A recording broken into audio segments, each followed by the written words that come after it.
Testing. I was One, like, two, one three. toe, one toe. Oh, where's the cameras? So you're looking at that one, and then that one's got the two of us as well. The GoPro does. Okay. So welcome back to fucking hell. I nearly said welcome back to the Shy Talk podcast. Green Match, you've been replaced. he is gone. He is gone.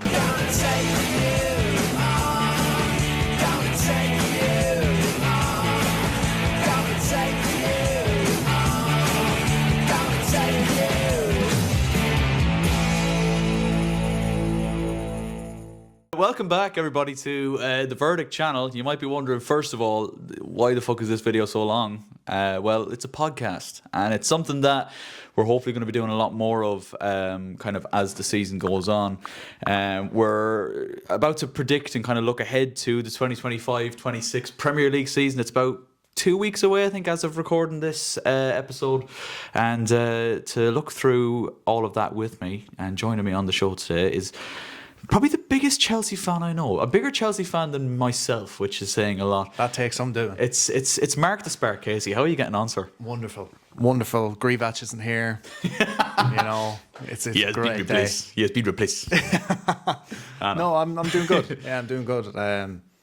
Just looking forward to getting stuck into this now. I've never done like a Prem predictions kind of, so I'm just looking forward to it. Yeah, I've done a lot of Premier League predictions videos over my time on YouTube, but this is probably going to be the most in-depth one we do. So I'm going to get even more wrong than I do usually, which is just usually how this goes. I suppose the best place to start, we will chat about Chelsea first, I think, and kind of looking back on the season that was last year.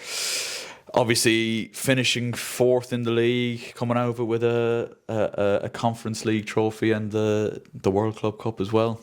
Champions of the world now, in case you didn't know. For the next 4 years. Enzo Maresca, would you say met expectations, exceeded? Because when he came in, I was very skeptical. I'm not going to lie.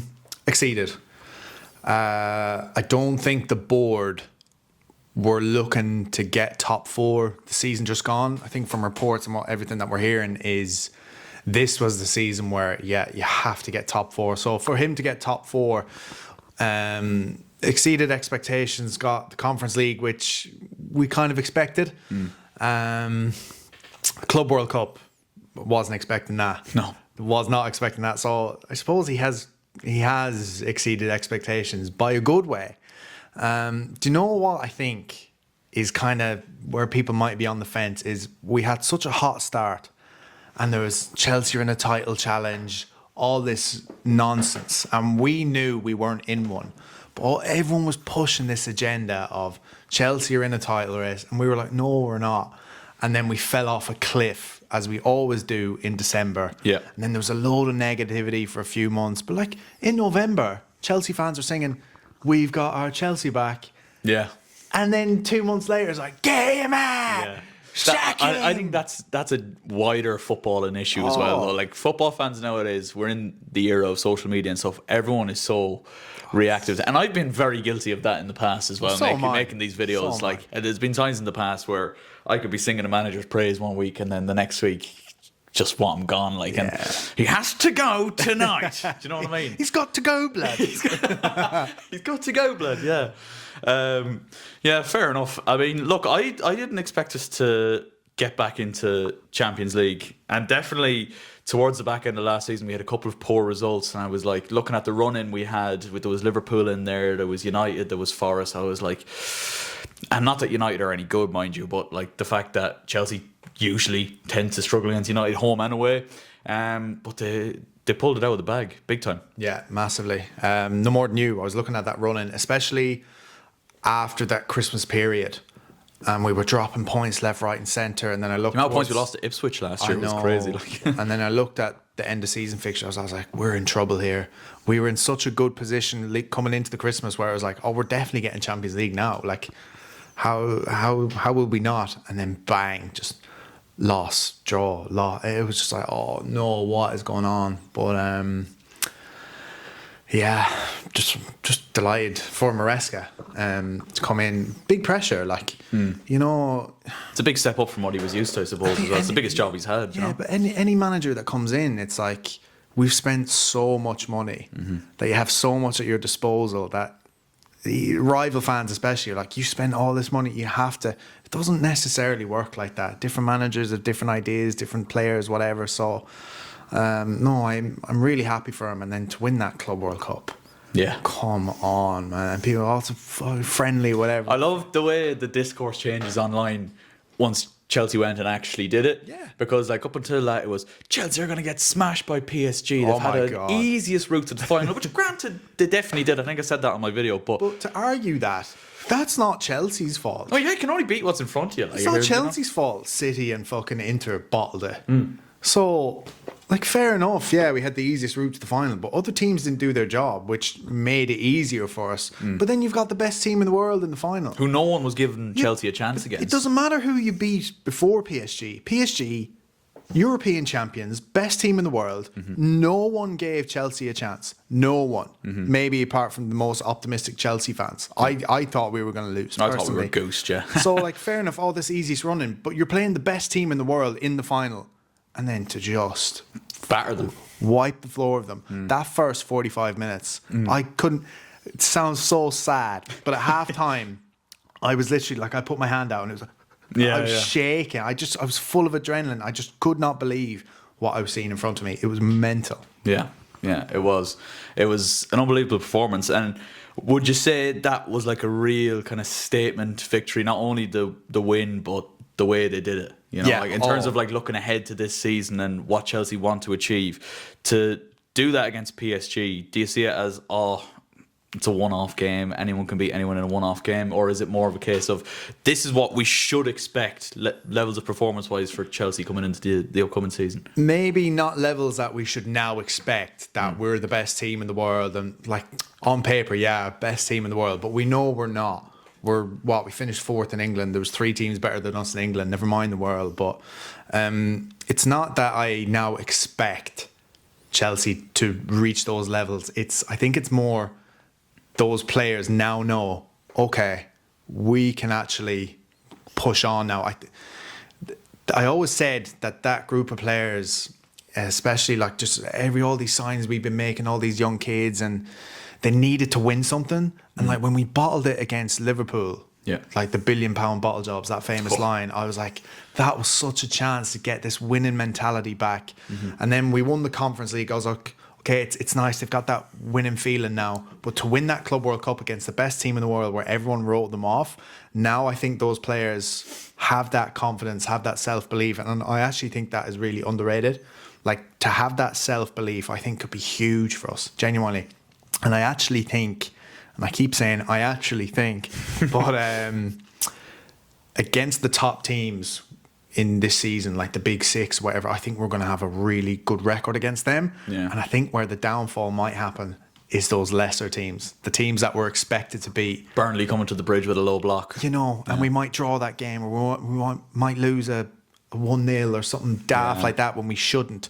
I think those are the games that are so important, because I actually think against the bigger teams that come out against us and go toe to toe, I think we can take anyone on our day, personally. So I think the squad of players now have that self-belief to go on and push and be contenders in the Prem, contenders in the Champions League, and who knows, maybe. Yeah, maybe. Like PSG definitely came out and tried to play against us, and there was those spaces in behind. I agree with you in the sense that I'd be intrigued to see when Burnley, you know, fucking Brentford, always shit. As worried as I'm about Brentford, and we'll get into them in a little while. Brentford coming to the bridge, we always struggle against Brentford, and you know, Leeds are always going to be up for a game, as well as Sunderland as well. I remember a Sunderland game, I know it's a while ago now, but the 2014 game where Josie Altidore scores that penalty and essentially writes off Chelsea's title hopes. Like it's like you said, the games like that, will we be able to unlock those teams that come to Stamford Bridge and just set up to defend and nothing else? Yeah. That would be the big test for this team this season. That's the perfect example. That Sunderland game, I think that Sunderland game happened before we went to Anfield. Then we win at Anfield, and it's like, okay, we're back in with a chance. Norwich come to the bridge. Was it 0-0? I think it was 0-0 or 1-0 again. I think. And Yeah. it's those sort of games where it's just like titles can be won and lost on stupid results like that. Yeah. So. Our problem that year was we were so toothless going forward, and we were nearly relying on this bit of Eden Hazard magic to kind of dig us out of trouble, which he often did, to be fair. What have you made of Chelsea's transfer business this summer? Obviously, to come off the back of winning, the Club World Cup, winning the Conference League, qualifying for Champions League again, there was always going to be a big onus, I think, on the board, who have come under a lot of criticism since they come in to add to this squad, who, like you say, hopefully have at least a taste of that winning mentality now. What have you thought of the lads that have come in? I think the Champions League and the Club World Cup monies played a big part. It's really helped us now that we can push on. So we've brought in Jarell Hato. I think that's a good signing. One for the future. But big thing is Cucurella now has Competition. not even competition. He can relax. He's played so much football in the last couple of years. So it's nice to have somebody that can now cover him. Who else have we brought in? We've brought in Liam Delap, João Pedro, Jamie Gittins. Who am I missing? We'll have a look. Yeah, I'm definitely missing a few, but we definitely needed another forward. Nicholas Jackson hasn't really been doing. Do you reckon he's out the door now at this stage? I don't think so. I actually don't. Now, if somebody had come in the window a little bit earlier and offered 65, they might have considered it. I think it's too close. It's going to be hard to find a replacement because in terms of the striker market, it's been cleaned up this summer. Yeah. The only one would be Benjamin Sesko, but he looks destined for either Newcastle or United. Well, looking at the transfers here, we have obviously Jarell Hato, as you mentioned already. Just looking at players that are potentially going to play, you've got Jamie Gittins there, João Pedro, Mamadou Sarr, but he's gone on loan, I think, isn't he? Yeah, he's gone back. Liam Delap, and then you've got Dario Isugo. Okay. And obviously Esteval William as well. Yeah, Esteval's a interesting one. It's an exciting one, isn't it? Yeah, but it's kind of like I'm cautiously optimistic with him because he's 18? Something like that. He's young, a kid coming from Brazil into the Prem, physical league. He's going to be kicked about the place. Yeah, he and will he's small as well, isn't he? Now I know it's like don't want to be that classic, League of Ireland bogger kind of fan and be like he's too small, he can't play. But you know what I mean? But you're right. Even looking at him against Chelsea in the World Cup, there, like he is small. He will, I think, need to bulk up in order to sustain himself in the Premier League. But he's an exciting player for sure. Yeah, massive. Like he's been compared to like the next Neymar or whatever over in Brazil. They see him as like the next big thing in terms of talent coming out of Brazil. So it's massive that we've got him, and it's not like he's going somewhere in Europe and setting the world alight and then he's going to cost us 100+ mil. I know I think we signed him for big enough money. 40 odd something. Yeah, considering he's as young as he is, and that was like a couple of years ago. Yeah. So the scouts must be all in on him to spend that sort of money on such a young player at that time. But cautiously optimistic. I'm not going to expect too much from him. Bet him in slowly. We've got Neto on that right side. Let Esteval come off the bench a few times. Let him play the cup games. Let him just settle. Yeah, don't throw him straight in at the deep end, basically. I think something that might be overlooked as well is the weather. And it might sound daft, I know, but once that winter hits, he's going to be like, what in the cousin fucking tarnation is after happening He's here? never seen anything like this before. Yeah. So cautiously optimistic of him. I love the João Pedro signing now that I've seen him. The João Pedro one, if you looked at my Twitter feed or my history of tweets before we signed him, it was a big no-go. But I didn't really watch much of him. Yeah. And I'm personally guilty of this, is following the discourse online of like, he just scores penalties, he's throwing elbows, he's this, he's that. It's only when you actually watch him play that I was like, what on earth have we signed here?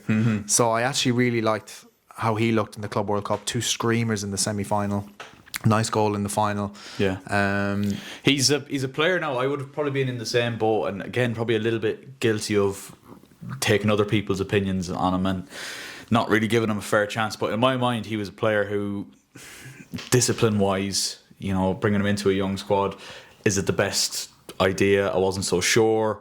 But above all else, from like a footballing standpoint, I see him as a player who is another like João Felix and Kunku that kind of can play in the 10 but can play up front, but we don't really actually know where his best position is. But kind of seems like he's going to play as a forward that drifts out wide, kind of similar to Jackson in a way, hopefully better than Jackson. Yeah, and I know it's very, very premature to say, but the eye test. I think watching players with your eyes and not focusing too much on stats. I think that's so important, which a lot of people don't go with now. Yeah. With their goals and assists. Oh, he's only got this many goals. Stat and checkers. assists. Yeah, and I think you need to watch players. And I know he's only played a few games, but straight away when I've seen him play it, I already know he's going to be better than Jackson. I just know it. Yeah. I like Got a bit of bite about him as well. He Hasn't does, yeah, and that's a part of the history of Chelsea. Yeah, It might it is. sound daft, I know, but we just love these hard-hitting, aggressive forwards like Diego Costa, Drogba. Now we've got Delap and João Pedro. I think perfect. And Liam Delap's come in for 30 million. I just hope he hasn't come in being like, I'm going to be the star striker, I'm going to be the starting one every game, because I actually don't think that's going to be the case. No. But to have somebody like that can come off the bench, start games as well, I think that's huge. In terms of Jamie Gittins, I'll hold my hands up. I haven't seen a lot of him play, so I can't really judge him. Yeah. I don't know. Hopefully he's a good touchline winger, takes people on, has good decision making, because Nani Madueke, well, we'll get on to the outgoings, Yeah. but his decision making was ass cheeks. Yeah. So he's we'll only a see. young player as well, isn't he? Gittins? Yeah, sure, all of our team is young. That's but it. Yeah. Hopefully he does well. He looks quick. He looks direct. Now again, this is based off very very small kind of sample that I've seen of him.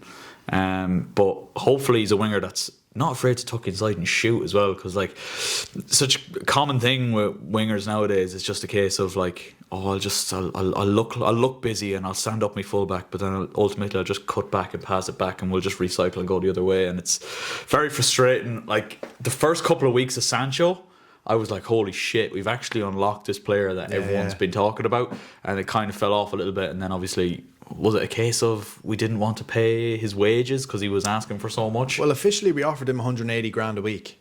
Turned it down because he was on 300 odd, high 200s, maybe just touching 300k at United. We offered him 180, turned it down. He's gone back to United, and now he's struggling to find a club. So, Yeah. but now looking back, it's probably the best call that he didn't stay. Yeah. Because he didn't set the world alight. No. You know, and if you pay 5 million to send him back, but now you bring in Gittins, and I'm going to say a name to you now. Bear with me. You mentioned about Chelsea players cutting in, shooting a lot. And we've been linked to this man since January all the time. Alejandro Garnacho. I was just going to say it. Yeah. Yeah. I was just going to say. Personally, I don't really want to see it. I wouldn't pay more than 35 mil. He is worth more than that for his ceiling, his talent, whatever, what you've seen at United. But they need to sell. We've been linked with him, and I'm accepting now that we are probably going to sign him. But just as you said, people that shoot, like cut in and shoot, that's a sort of different profile to the one that I've heard of Gittins. Yeah. We don't have a lot of wingers that score a lot of goals, take a lot of shots. As frustrating as it might be, if he's not scoring, hopefully he's testing the keeper, brings something different. Yeah. But his off the field. That's the thing. Like I think it's a huge gamble in that sense. Now, as we know, lots and lots of footballers are absolute prats. Like we all remember the classic Peter Odemwingie deadline day. Oh, I'm going to QPR, and then he just showed up there without anything being pre-agreed. Garnacho's kind of online behaviour has been very, very questionable, and the way he's kind of talked shit about Amram and about United in the press, and just his overall attitude seems to stink. So I think that would be a gamble. I don't doubt there's a proper player in there, but I just think if we are to go for him, I think I wouldn't like to see us break the bank for him. I'll say that much. That's where I'm at as well. See him come in, but United are looking for 40 million. I think Chelsea are more towards 30. Yeah. Or- Considering, like you say, they have to sell, or like they're kind of being Yeah. forced to sell in a sense, you know? I don't mind 30 million. I don't, because you sign him on a long-term contract. If it doesn't work out, you could probably get that money back because he still has so many years left of his career. So the less we can get him for, the more I'm okay with it. But again, as you said, his off-the-field antics, like in tweets about him being linked with Chelsea, he liked tweets before from Mark Goldbridge, when Mark Goldbridge complained about him being subbed. Yeah, yeah. As you said, he was out in the press. Did you see his brother? No. Oh my God, he has a brother that's... Oh, his brother's like his agent or something, is he? Or I don't know if he's his agent, but he's chatted shit about Cole Palmer before, saying if he didn't take penalties, he'd only get 10 Prem goals. Like, he's talked a lot of shit about Chelsea. And he's also, like, for the Europa League final, when he only come on as a sub late on, put up this big spiel on Instagram. Yeah, giving I out did stink. hear about that So already, there's all that baggage as well. But if he does come in, Enzo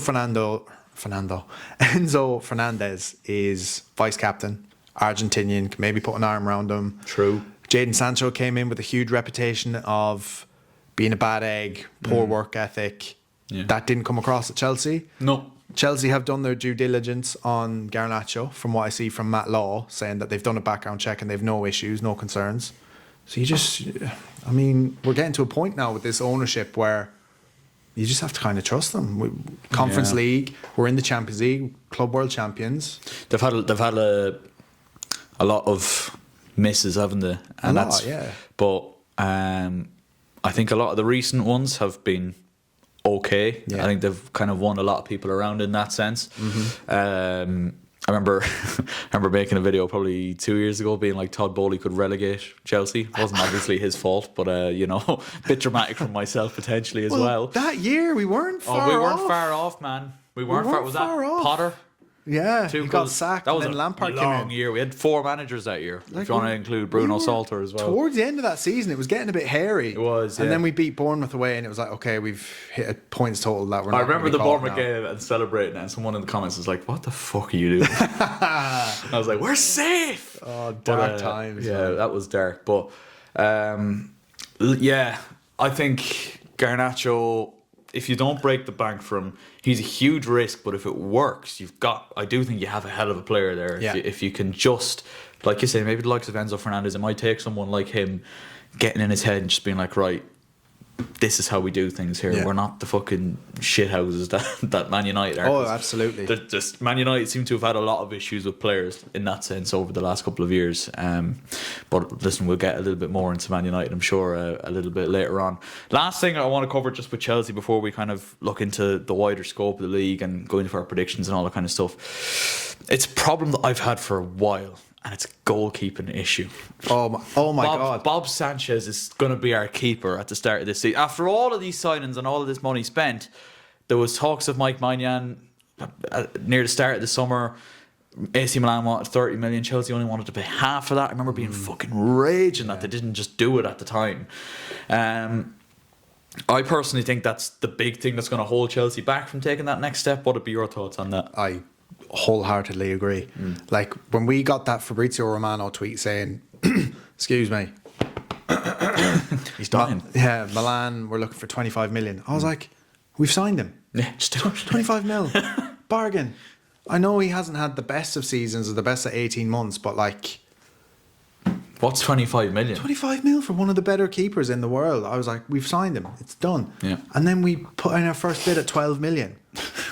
I was floored. Yeah. I was floored. And when you asked me earlier about our transfer business, the first thing that came to mind was, well, the first thing I need to say is we could have signed Mike Maignan and we didn't. So whatever we do after that, it does take away from that a little bit. Yeah. But yeah, to talk about the keepers, Sanchez, he has improved towards the end of the season. Yeah. But a lot, like, people are saying he was good in the Club World Cup. That, I think it was, I'm almost certain it was the semi-final. I think it was, or a quarter-final.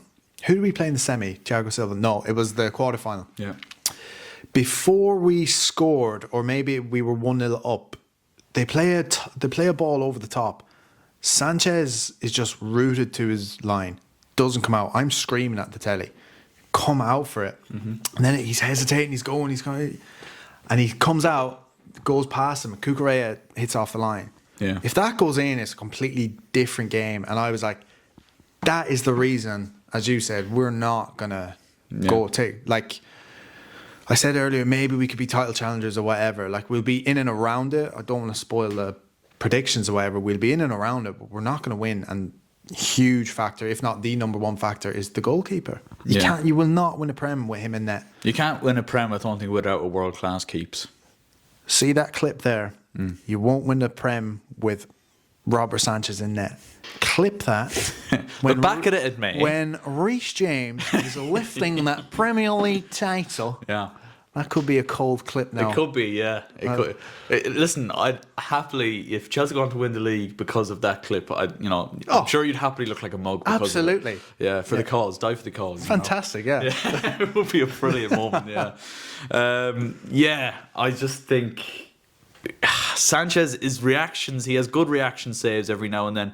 Then he wins some sort of save of the month, which is utter woke nonsense, I think, in my opinion. That whole that's save of the crazy. month award. Daft. But he won some save of the month for a save against Forest, I think, last season. Was that the game you were at? Was it? It was the game I was at. Yeah. It's probably towards the end of the season. Was it a header? Did he It was a win that? header from Wood or someone. Yeah, and he's just clawed across it goal. And he right at the end goes of the game. And then Mudryk goes on a mad run, whips it into Nkunku. He is a Yeah, diving yeah, header. yeah. I was at that end as well. Yeah, I was yeah. jumping up and down like a screaming little girl, Yeah. thinking, God, and then fucking keeper Yeah. saved it. But that was a good save. And as you said, he has those He has moments like, in him. even PSG in the final, he did make some did. good saves. But like, it's just those moments, those indecisive moments where, like you say, you mentioned the one. I think it was Benfica potentially in the quarterfinal. Was it? Did we play Benfica in the Club World Cup quarterfinal? No, that was round of 16. It was another Brazilian side, wasn't it? Palmeiras or someone, was it? It was Palmeiras. Oh, who was it against, man? It We'd wasn't Palmeiras. Fluminense in the semi-final, which is Thiago Silva. Yeah. I think we had Palmeiras in the quarters, did we? Did you? Palmeiras, that was a night game. Yeah. It was a game. It was the João Pedro one. That was semi-final.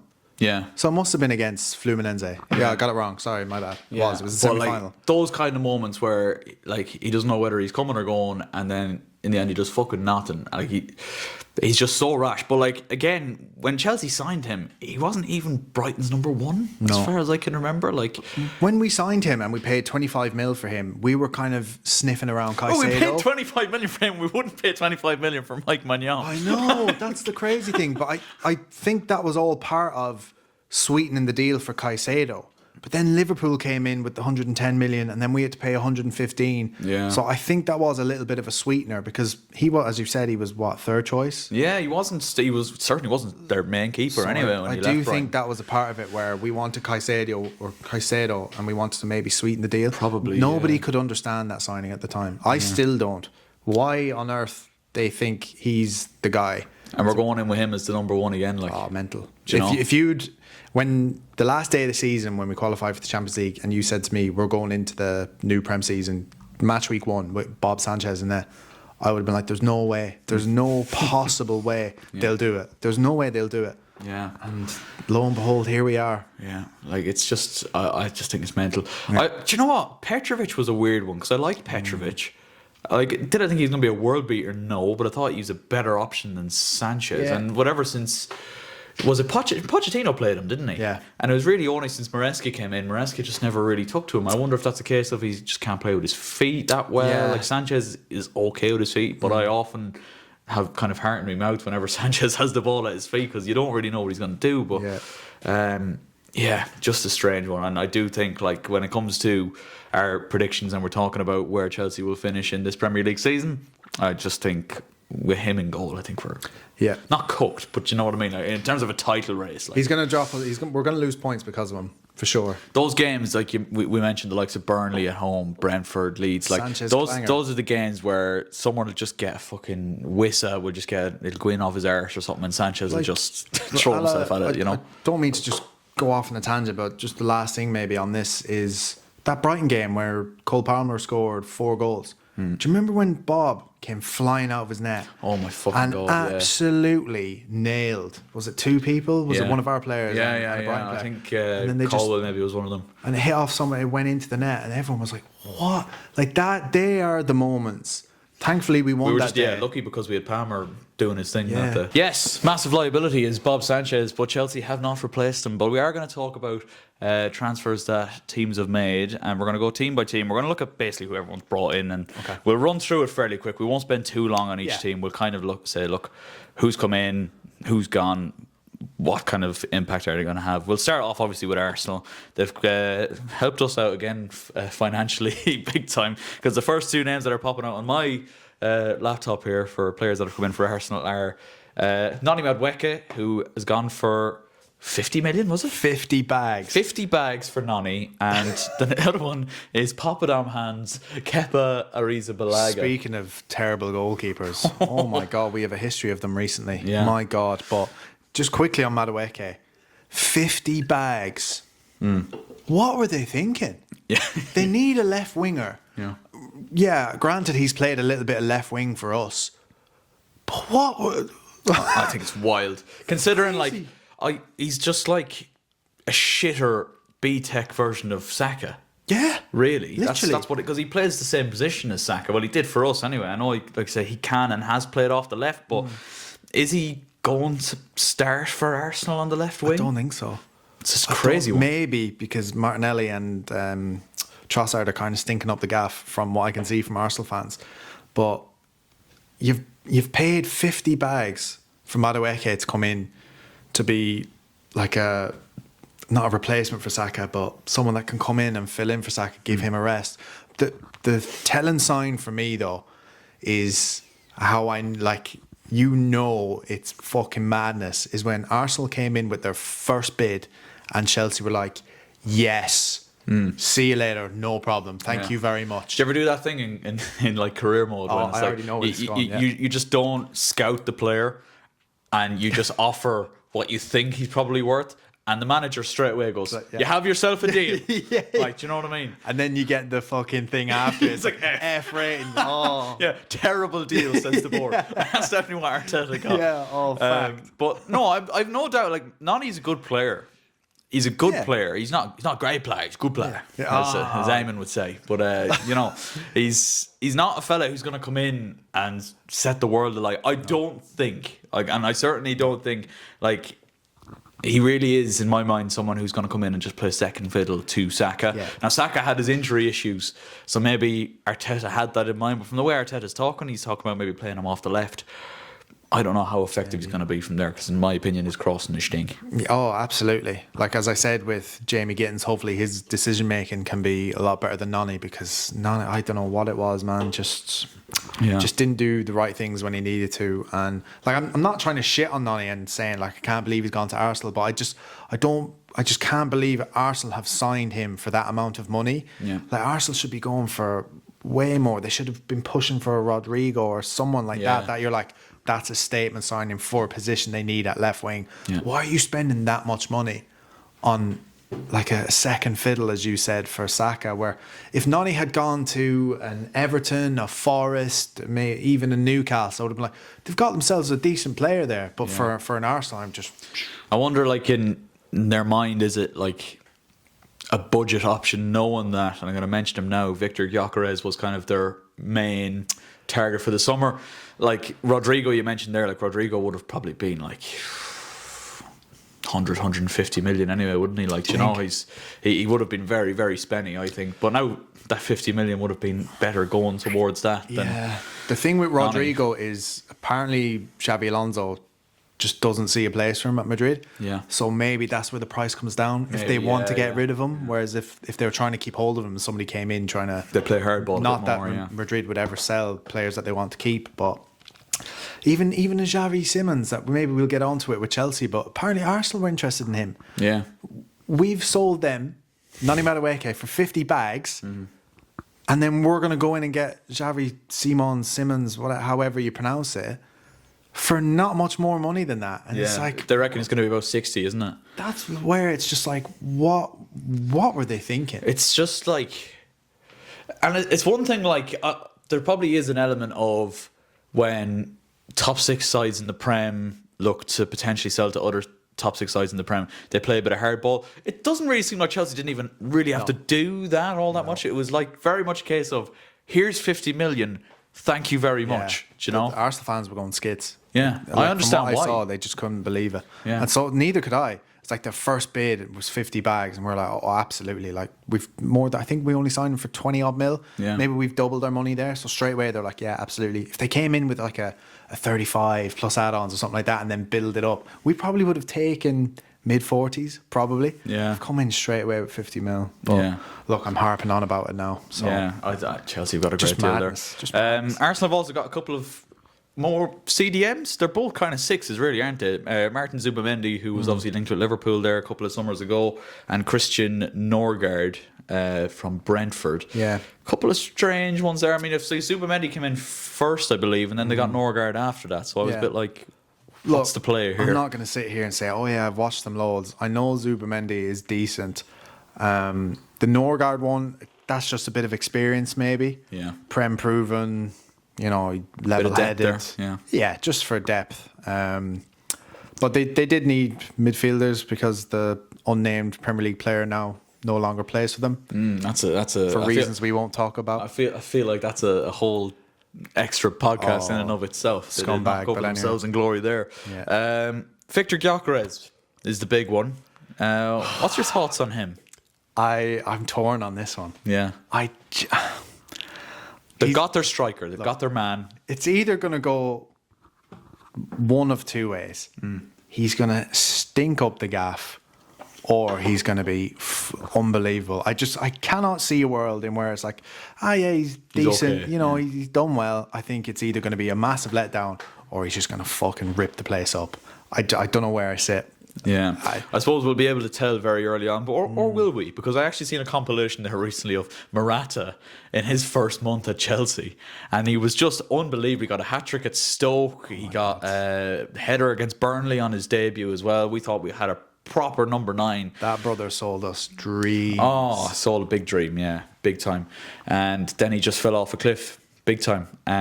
So be interesting to see with Gyökeres. He's definitely looks physical enough for the Prem anyway. It looks fairly strong in the air.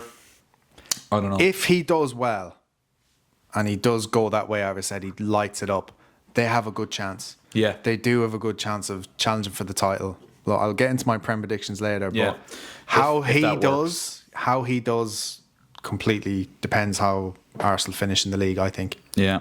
We'll move on. We've got Aston Villa next. Not a huge amount of incomings this summer at Aston Villa. A lot of outgoings, a lot of loans that came in January that have ended. I'm seeing Asensio there. Disasi is back with us. Rashford. Hopefully he'll be gone. Marcus Yeah, Rashford has just signed for Barcelona. Coutinho's finally gone. He was there. That's mad. He was on the books he, for that He long. was still on the books. He's gone back to Vasco da Gama. And nothing really big in terms of incomings for Villa so Like far. Obviously, we've all- still got probably roughly another month. Yeah, all those names that I've seen there that Villa have brought in, I've never seen them, never heard of them. Yeah. Ball knowledge on them is on the floor, so Yeah. I actually couldn't tell you. But it looks as if they've got a lot weaker. Yeah. But look, who knows? As you said, there's another few weeks left in the window. Maybe they sign a few. I don't know. But Yeah. Villa look as if they've definitely got weaker for sure. There was a couple of links for Watkins was being linked with a move to United Again, as well. he could be before. another one gone. He could be gone as well. It's safe to lose him now. It could be trouble. But like you said, there is still time for them there. Bournemouth, they've brought in Petrovic, I Yeah. suppose, to replace Kepa, who obviously his loan ended. Dean Huijsen has gone to Real Madrid That's a as big well, one. which is obviously a big transfer too. Max Aaron's on loan to Rangers. Kirkes has gone to Liverpool as well. Yeah. And again, not a huge amount of incomings for Bournemouth, but they were a side that very much impressed me Yeah. last season. Do we see them keeping up the same levels this Don't year? think so. All the names that you mentioned there that have gone out. I'm seeing a few names that have come in. I don't really know them. Haven't really heard of them. Look, they might be good. They might come in and do well, but I can't see them doing as well as they did last season. That's for sure. Again, Yeah. they look like another side, like a Villa that have got weaker. Potentially weakened, yeah, and lost a couple here of we key go. players as well. Here We've got Brentford next. Now, Brentford, we've talked a good bit about Brentford. We talked about them a lot. We actually seen what we believe was a Brentford youth team. Yeah, definitely. Arriving at our hotel the day we were leaving over in Wales. Vlog is coming soon, by the way. Oh, is it? Yeah, it's Oh, it's on class. the way. That's the next video on the main God, channel. I'm so depressed in that. God. That'll be a great one, little golf trip for the boys. But we talked a bit about Brentford. I don't know why we were talking about them anyway throughout the trip, and then we just funnily enough, we must have manifested them. We seen their youth team arriving for some sort of pre-season game or tournament. Thomas Frank's gone. Yeah. Keith Andrews is the new manager. Now, you sent me a video of Keith Andrews the other day of him in training. Oh, and yeah. he gave you John or Dunn vibes. Oh, He yeah. got with That's the- all I the was cap watching. and I was actually laughing. I was like, oh my God. Yeah. I think that's a fucking crazy absolutely crazy appointment he's made. Nathan Collins is captain now, with some news I seen the other day, which I guess we could have probably expected. Yeah. Couple of incomings. Caoimhín Kelleher's come in. That's a good one. I think that's a good signing. I think that's a good I one. would have been happy if he came to Chelsea, to be honest with you. I actually would have had him I think starting keeper for us he's for a sure. huge improvement on what we have. Jordan Henderson, which is a weird one. I had me money on him going back to Sunderland. Yeah, that is madness. But he signed for Brentford. Bit of Premier League experience there. But obviously, Brian Mbeumo is gone, and Christian Norgard is gone, as well as we mentioned, to Arsenal. Yeah, Wissa looks as if he could be on the way out. He's yeah, not. He's yeah. refusing to train. Obviously, So, Flecken has gone as well there. He was that's a lot of goals. Yeah, If yeah. Wissa goes well, that's a lot of goals that they've lost. Yeah. Lost the manager. Keith Andrews coming in. They could struggle. I think they could be in a lot of trouble this I season. think they might be a lot of people's favourites to be in and around the relegation fight. Yeah. Could be wrong, but And I think, like I said, we'll get into our predictions in a bit, but I do think, obviously, the last couple of seasons, the teams that have got promoted have straight away gone back down. Yeah. I think that's going to be a lot closer this season, and I think Brentford are going to be in a lot of trouble. Keith Andrews, like, he was the set piece coach, as far as I know, and like, I don't want to talk crazy. too much shit about him because he's Irish, obviously, but I just think it's like when they could have potentially got someone with a bit more experience, first team managerial experience, to put that kind of pressure. Like, Thomas Frank had such a huge impact on that club, getting them promoted. He set a completely different mindset within the club and the fans, and to see him go and be replaced by Keith Andrews, I think they're in a lot of trouble this I year. wonder, did they even do like a managerial search, or did they were like, Because he was at Brentford already. yeah? So was it a case of like they're like, we're going to give you the job? Yeah. Or did they actually do a managerial search and they thought he was the best? Because if they did a managerial search, and he ended up being the best choice, questions need to be asked, surely, because a Premier League team like Brentford, like, they're starting to be well established. Yeah. Surely there's a few There would have been decent names there that would be knocking at the door saying they're interested. Yeah. But It's we'll see. I feel like the search for managers nowadays, it's a little bit tricky. There's not a huge amount of great managers left, and maybe they kind of weighed up the options they had and thought, this is the best. But I don't see what they see in Keith Andrews. Yeah. Like, he's very, very well spoken, I'll give him that, but I just don't know if he has the credentials. He's honestly, I'm sorry about this, Keith, but he's my favourite to be the first sacked, to be honest with you. I think Brentford could be in a lot of trouble. It's Now, he not could a prove us all crazy wrong, take. but And I hope he does. Like, I don't want the man to do badly, you know? I don't want to see an Irish man fucking be embarrassed on the world stage in the Premier League. Like, I want him to do well, but the amount of players they've lost, and yeah. he doesn't have that experience. Look, I hope he does well, but I don't think... Yeah, you said might be... It's funny actually, when Damien Duff announced he was leaving Shelbourne, I was like, I was so convinced he was going over to join Andrews Yeah. at Brentford, and I was like, fucking Chuckle Brothers, it'll be all season with them two boys. But apparently I was very wrong on that one. But Yeah, strange one. Brentford could be in trouble this year, particularly, like, say, if Wissa goes as well there. We've got Brighton up next, a couple of incomings there. Can't say I know any of them. Obviously, the key outgoing there is obviously João Pedro to the Chouse. But Brighton this season, any kind of Evan Ferguson's gone as well. Estupiñán's gone. Speaking of Evan Ferguson, just very quickly, he's got like 6 goals in 3 Yeah, games. yeah, He's ripping it up in pre-season. He is, yeah. So I'm actually really happy to see He that. could be a player now over in. It could be a move that suits him. You Yeah. know, a bit of a slower league potentially. It's still a physical league in the sense of, like, Italian teams are hard to break down, Yeah.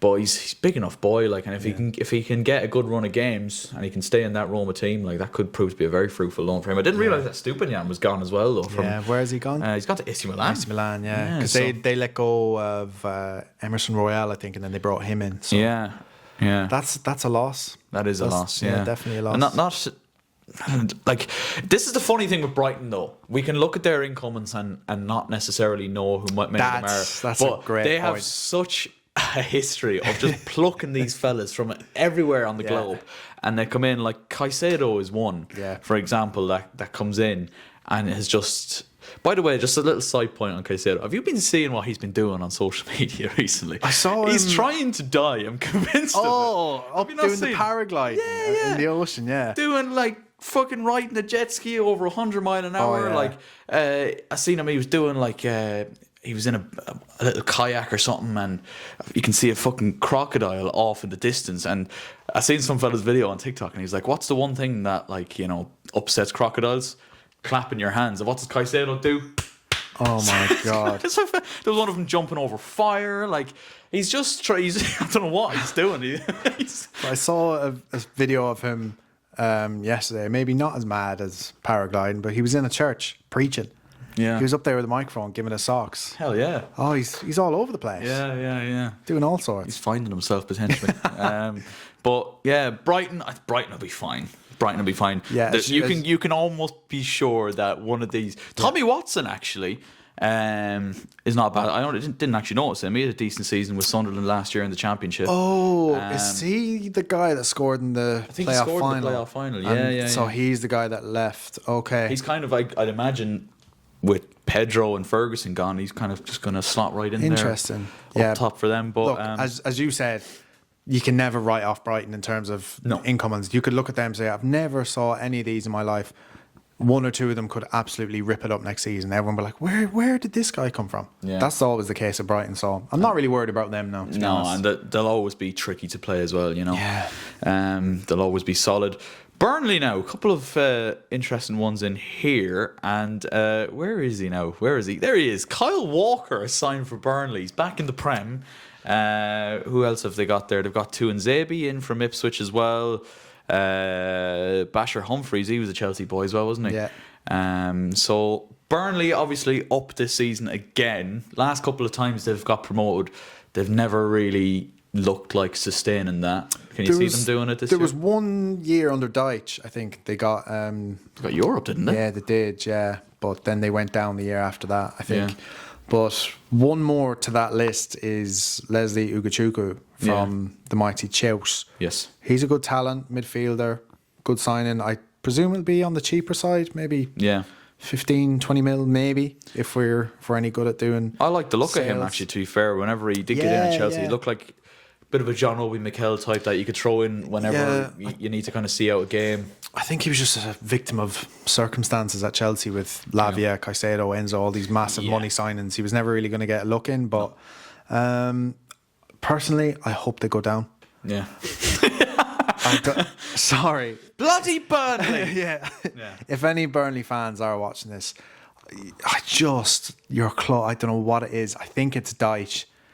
He's done it again. Just tough to play against. Fucking low block. I know you're not going to be like that. It's under Scotty Parker, isn't it? Yeah, they tried to play a bit more football under Scotty. Yeah, same with Vincent Company. But any time I hear the name Burnley, I just think of that 2-2 at Stamford Bridge when Ashley Barnes Ashley Barnes was a proper confident player, wasn't he? Absolute. He's gone back to them. I'm almost certain. Ash Barnes, is he? Hopefully not. I think he was there. I think he went back prematurely, did he? I don't know. I saw maybe it was a fake report or something, but I saw a month or two ago. I thought he was going back to them. I was like, "There's no way." Wow. Maybe he's on the coaching staff or something. He could be, yeah. Because he was, he He was has kind to of be. fucking out that they throw on. Just say, go Yeah. on there and get us a goal, and he just does it. I want to see what age he is, but keep chatting away. Yeah, he's got to be getting on a bit, hasn't he? But Yeah, surely. Burnley, I just don't see them staying up, and No.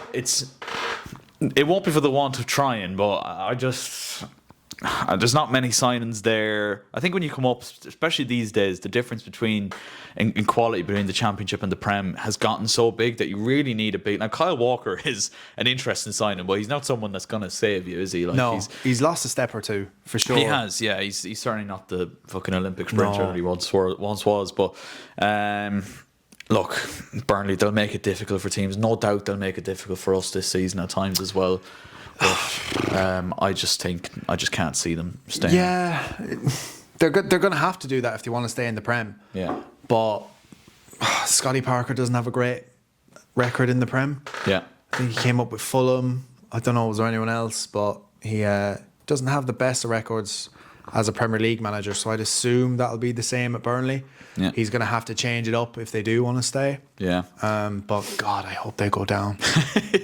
God. I hate the short-term charge. Yeah, no, that's so fair. We've got Palace up next. Obviously, we covered Chelsea, so I'll skip by them. We've got Palace up next. I can tell you right now, Palace are going to finish 13th or 14th, and that's just the way it's going to be. Yeah, standard. Not like Eze is still there. Do I think he'll go. you think he'd be gone by the, I think they'll sell him. Yeah. I think they will sell They were him. linked he was linked heavily with Arsenal. I think that would have been a fucking... It could still happen, but... What, Arsenal? Yeah. But don't rule out Spurs. Yeah. James Maddison. Yeah. Did you see that? He's done his knee. And the Gibbs White stuff. That Yeah. was meant... Did you see that video, by the way? Mr. Mr. Marinakis. Oh my God. He's got held him the against his Simpsons will. meme with fucking Smithers with the, Yeah, the gun yeah, behind yeah, your yeah. man's back. I'd say that's exactly what I was like. Tell them 100%. how much you love Mr. Marinakis, Morgan. That was so strange. Very weird. But he was here we go. He was off to Spurs and Show no more than us with Elise. Yeah. Remember a couple of years ago we done the same to Palace. Yeah. We found out that he had a release clause in the contract. We went to Palace. We're like, we're paying his release clause. They were like, how have you done that then? How did you know that? There's no release clause. You know. So obviously we found out from Elise's side that he had the release clause in his contract, paid it. Palace were like, that wasn't public knowledge. You've done it the wrong way. That's what's happened with Morgan Gibbs White, Yeah. I presume. Yeah. So, yeah. And so you reckon Eze will be gone? How much of an impact would that have on Palace? Funny, well, if he does go, they're in trouble, I think. Yeah. You know, because I saw a press conference just because I know that we're playing them. We're playing them first Playing game? the first game at the Bridge, Yeah, yeah. so I was kind of keeping a tab on them, and I saw an interview that, is it Glasner? Is his Yes. name? He did an interview, and he was saying that he's not really, I'm not quoting him directly, but in and around what he was saying is he wasn't really happy because they haven't really brought anyone in. And potentially they could struggle. I think he said something along the lines of if they don't bring someone in, it might go bad for the first few weeks. So Yeah. who knows? Which is great news for us. Yeah, particularly we're playing the Great first news game, for so- Chelsea. But Palace, that's one that I'm kind of worried about. But as you said, probably 13th, 14th. They should be fine. It's usually what they do, isn't Yeah. it? Like particularly if Eze goes, they could struggle a little bit more than usual this season because not a huge amount of incomings there. But if Eze does go, that gives them license to go after someone. Exactly. They might bring in one or two then. Yeah, it'd be interesting to see who that replacement would be. Just a lot of outgoings. Rob Holding was there. Did you know that? Rob Holding was still So there. I see Danny Ings. Danny Ings was at. He's gone from West Ham now. Actually, actually, I seen today Callum Wilson. We'll get on to West Ham right at the end because it's going alphabetical. But Callum Wilson is signed for West Ham. I think in the last day or two. Don't think they were too happy with him, West Ham fans. Joel Ward and Jeff Schlupp, they've been there for yonks. Yeah, but they're Left gone now. with the old FA Cup. They're happy out. They are. Everton. Interesting. Now a lot of outgoings there at Everton. Jack Harrison. Didn't realise Decore was gone. Wow, didn't realise that at all. Ashley Young, Begovic. Ashley Young, Begovic. Broya's obviously his loan has ended, but he's off to Burnley or someone as well. Yeah, isn't he, here we Broya? go. Confirmed. So that actually isn't a bad signing for See how much we're getting for him potentially? how much? Between 20 and 25 mil. Stop. That's fucking How rough. have they done that then? Yeah, That's What why are these sporting directors on? wheeling and dealing, man? I'm telling you, Broya for I didn't think we get any more than max 10 million. for I was Broya. thinking in my head, I was like, if we get between 7 and 12, that's fine, just get him off the books. And then I saw Fabrizio saying that they're getting a price in and around what they wanted, which was 25 mil.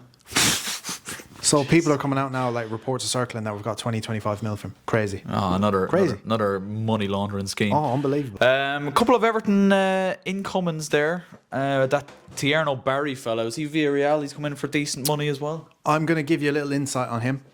I don't know anything about him. Not a thing. Fair enough. He's got a nice first name. He's got one of the... How would I describe this? He's got one of the most He's giving forgettable. polar opposite names you'll see. Unbelievable first name. Tierno. A little bit of Henri in there. Yeah. And then second name, Barry. Barry. Yeah. Interesting. Yeah. Mark Travers has gone there as well. Obviously, Irish goalkeeper. Won't play ahead of Pickford anyway, so it doesn't really fucking matter. Yeah. Everton, this is their first season in the new stadium, of course, as well. As I knock over every Funko behind me. Interesting. I'm looking at the incomings. Not too many. Big names. Kieran Dewsbury Hall. That's one I've seen today, actually. He's yeah. gone as of today, as of recording. He's literally signed for 20 mil. It's a good sign in there. Oh, sorry, 25 mil for Kieran Dewsbury Hall with add-ons up to 28, 29 million. Dewsbury Hall, he got an awful bad rap off Chelsea fans at times last season. He did. I thought it was a little bit unfair at times. Yeah. Particularly, like, he came in Conference League games and he did all right, did to be well. fair, and he contributed to that Conference League win. Obviously, it was a win Chelsea were expected to do anyway, Yeah. but, you know, I think he got an awful bad rap off Chelsea fans at times. For a lad that came in, it's not his fault we done a deal for him for 32 million. Yeah. And look, he's come in, he's kept the head down. Anytime he's done media, talked to the media, He's come across very well. yeah, he's come across as a good lad. Yeah. Stayed with us for a year, won a European trophy. He's a world champion. Yeah. You know, you can get that tattooed on his arse, world champion for There the you next go. 4 years. Yeah. Next He's- 4 years, by the way. Yeah. If you didn't know, he's no, he was a good lad. Did a job in the Conference League. Yeah. We got most of our And money back. completely understandable that he'd want to leave to Oh, further absolutely. himself as well. Yeah, Like, I'm not saying absolutely. he's not probably going to be anywhere near an England World Cup squad, but No. like in a World Cup year, he might as well go and give himself the best chance. Yeah, exactly, you know? yeah. Of So course. Why not? I've no bad words to say about Kieran Dewsbury Hall, and I think for Everton it'll be a very, very good sign, particularly like, you know, Jack Harrison was one there that's gone. Decore's gone. Like, so he'll get lots and lots of game time at Everton. So Yeah. There's one player at Everton, I think his name is India. Iliman Ndiaye. He looks good. Yeah, he's a baller, to be honest, I didn't really know much about him. And then I've been seeing like clips of. Was he in the Everton squad last year? He was, yeah. Goodness gracious me. Ball knowledge on the floor. Yeah, no, he's a good player. But I've seen clips of him in pre season. I'm like, who's this? Yeah, yeah. Number He's 10 on good. his back, yeah. Yeah, he's good. Yeah, he is. But fucking hell, they've got a player there. Yeah. Everton, they won't pull up any trees. It's Everton. They'll be. Although, like with Moyes, they've become a lot harder to beat. I will say that, and that is one thing I'm not looking forward to. Another I'm Dutchman. glad to see Goodison gone. I will say that because we had a shit record at Goodison. Oh my man. god. Fucking, we had some good moments there during the year, like, or over the years, like I remember the Drogba volley, Lampard, Pedro's goal, Yeah. but like. Fucking hell, recent years in particular, Goodison Park has not been Terrible. a nice stomping ground The for only us. good memories I have of Goodison is the years we've won the league. Hmm. Like we beat them, was it 2-0 or 2-1? Lampard scored a screamer in like 2005, that 2005-2006 season. That Drogba volley where we won 3-2. I know we didn't win the league, but that's a good memory. We beat them, 6-3, I think, the year before? The year we Costa won the scored league. 2 or 3, didn't he? Yeah. Then we won the league with Conte. Again, beat them. Yeah. So they're the only kind of times that we've actually beat them is when They've we've been been, well up there. So hopefully, first time we play them in this new, what's it called? It's got a strange I old actually name. don't hasn't know the it? name of it. It's got a weird old name. I don't Is it know. one of those like name? I think it's like a sponsor.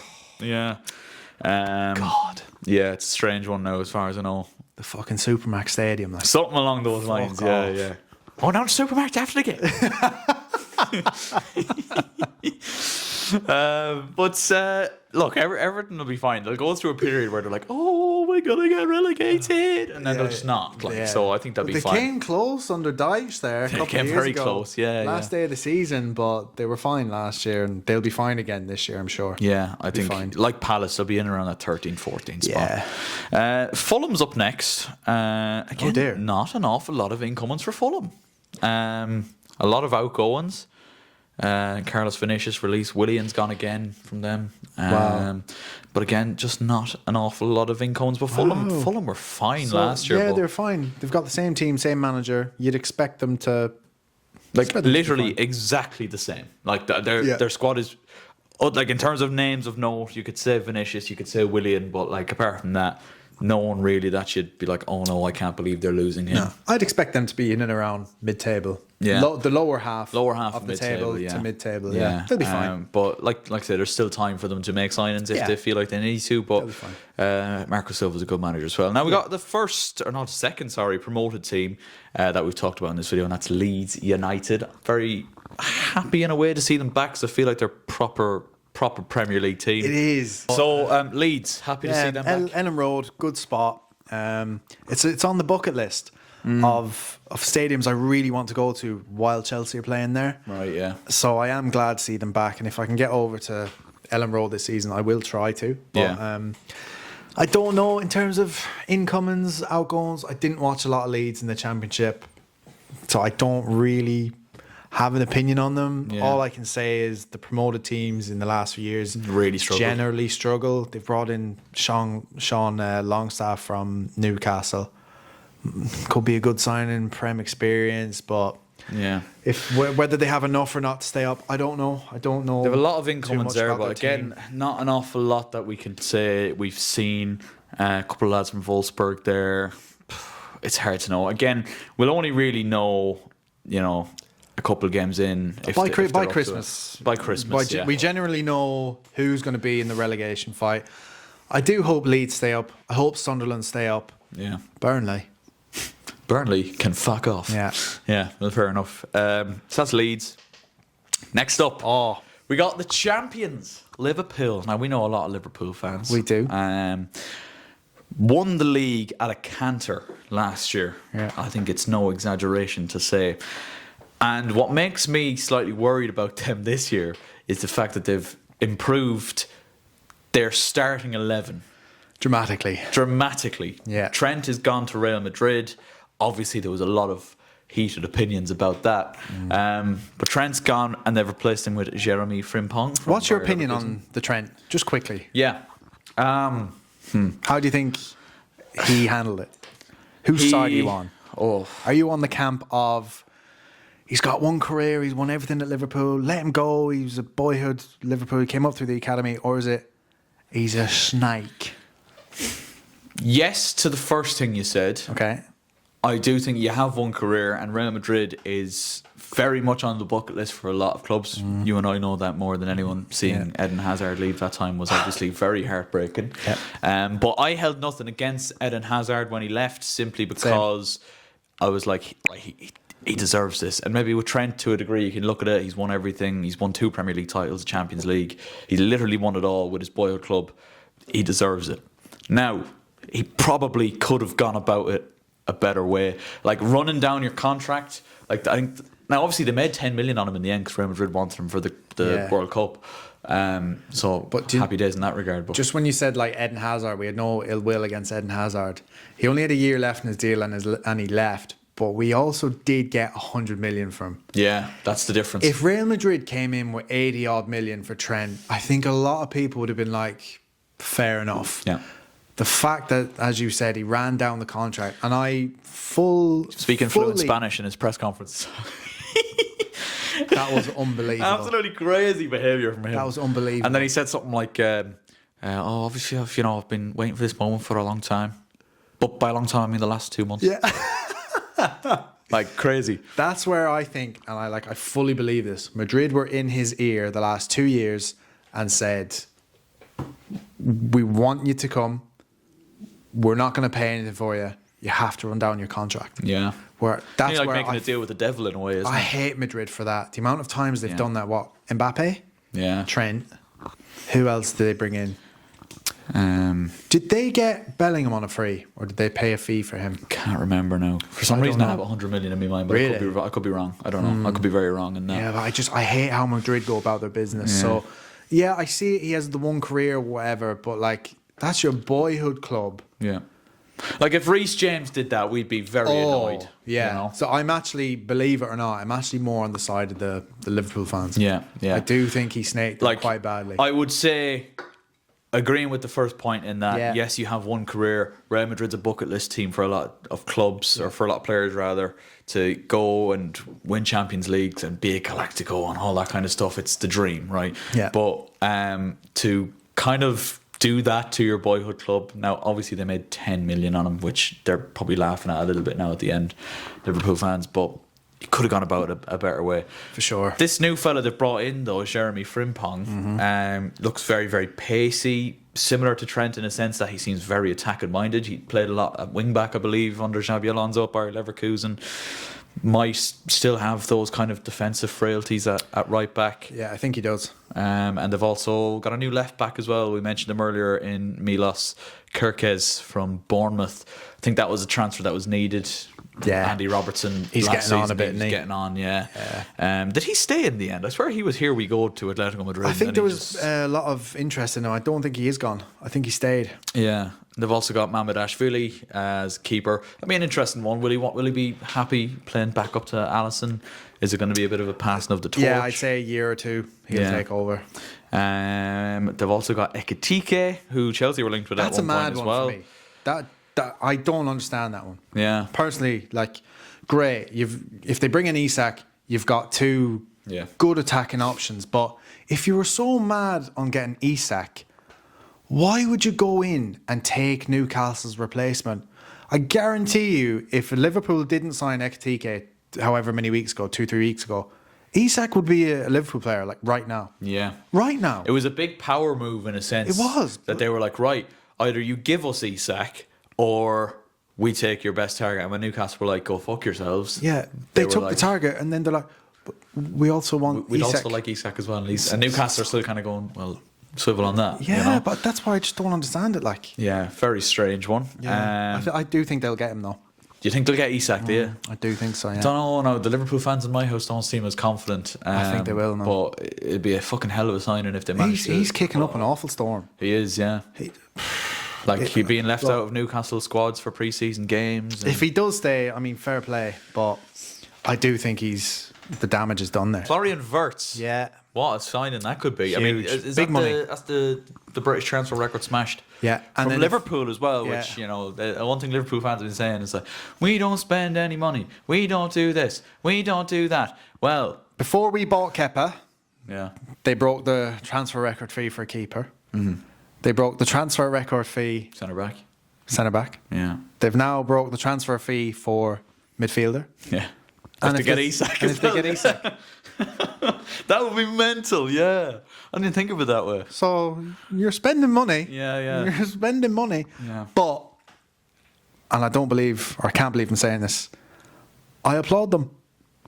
Oh, yeah. They've won the league. Yeah. And they're strengthening. That is how you do That's it. how you do it, yeah. How many times did we win the league? And Sit rest on our laurels. And I love Roman Abramovich so much. But he was like, the squad is good enough. Yeah. What happened? Yeah. Particularly happened? the one that sticks out to me, two that stick out to me, was Mourinho when he came back. We win the league in 2014-15, fell off a cliff the following season. Didn't really make any signings. We signed Pedro, Gila Bodji. Gili Bodji, and that was kind of Was it, it? Yeah. as far as I can remember. And then we finished 10th. We got Yeah, 10th in the end, finished but 10th. we were, again, similar to a couple of seasons ago under Potter, we were very low for a lot of the season. It was really only kind of the back end where we came out of it. And then, even though it wasn't as much of a drop off, winning the league under Conte, we signed Morata, who we thought was going to be the guy, ended up not being the case, and I think we finished 5th the following season. Yeah. So this is how you defend your title. Yeah, absolutely. And- so I rate it. If Chelsea did this, I'd be like, Especially that's how if you they do get it. Isak as well, like, Yeah. no doubt in my mind Yeah. they're doing it. Like again. I don't want it to come across that when I say I don't understand why they've signed Isak. I do in the terms of they've got two great attacking strikers They've got two great options in terms of strikers now. If they bring in Isak and they sell Nunez to Saudi, Yeah. what I don't understand is if Isak was your number one guy, why piss Newcastle off by taking their replacement and then going back in for him? Makes it very tricky for you. Yeah, it was always going to be tough. Like they would have got Isak no problem if they just let Ekitike go to Newcastle. But Yeah. look, they've There's spent still a couple of weeks left, isn't there? So they've spent a lot of money. I think, they should have. That's how you should go about business. Yeah. After you win the title, is bit of a ruthless streak. Isn't yeah, it? exactly. Yeah. So you could argue they didn't do that themselves last time they won the league under Klopp. Like they just that's kind of exactly. City won it back straight away. yeah, and kept it as well. So But just last thing on Isak, if it does happen, I want it to happen ASAP because second game of the season, Newcastle, St James's Park versus Liverpool. oh mate, yeah. Can you imagine the That's reception? cinema. That is cinema. That is As a cinema. neutral, I do want him to go there before that game. Yeah. Oh my God, can you imagine Absolute it? cinema that Sky would be. Sports script, the absolute finest. Yeah. Oh, yeah, no, I agree with you there. No, that'll that'd be get you tasty. excited, that would. Yeah. We mentioned them there, Man City. Yeah. Big fall off for them last season. Yeah. De Bruyne is now gone. So that's really the only big kind of outgoing. Kyle Walker's on there, but he was on loan and he's gone to the fucking thing now. Couple of big incomings there. Yeah. Ryan Aït-Nouri, Ryan Cherky, Reinders, and now you've got James Trafford as goalkeeper as well, which is confirmed. You're forgetting their best signing. Bettinelli, of course. Yes, the There he Chelsea fifth choice for the last number of years. But he's come in there as well to replace Scott Carson. I think James Trafford will do well. Is he going to come in and be number? Is Ederson on the way out? I think he'll challenge him, and Yeah. I think it might be a case of the Courtois check thing. Right, yeah. Courtois came in, Changing of the guard. and he wormed his way, and he started the season, and then he never really lost a place. Czech came in a couple of times, but Courtois went on and has done what he's done. I think that might be a case of James Trafford and Ederson as well. But Yeah. City have kind of gone under the radar a little bit, but they're good signings like Shirky, Reinders. Like he'll be savage in midfield, like for Rodri. Yeah. And then Ryan. That was when Aït-Nouri. kind of the wheels fell off a little bit for City when Yeah. Rodri got that injury last Yeah. season. So maybe Pep looking at that as an element of Yeah. let's not have that happen again. Yeah. So the City spent a lot of money in January. So I think they did their business really early before the Club World Cup. They've kind of gone under the radar because there's so much happened in the last couple of weeks, and City haven't really been part of it. So they've gone under the radar a little bit. But I fully expect City to be up there next season. back in fully. amongst it. Yeah, definitely. I'd agree with you there. We got United. Man United.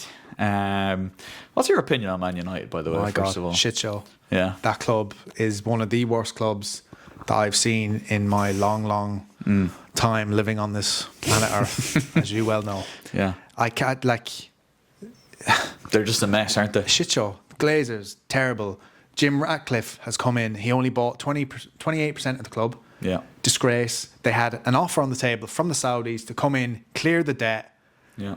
pump load of money into the club, build a new stadium.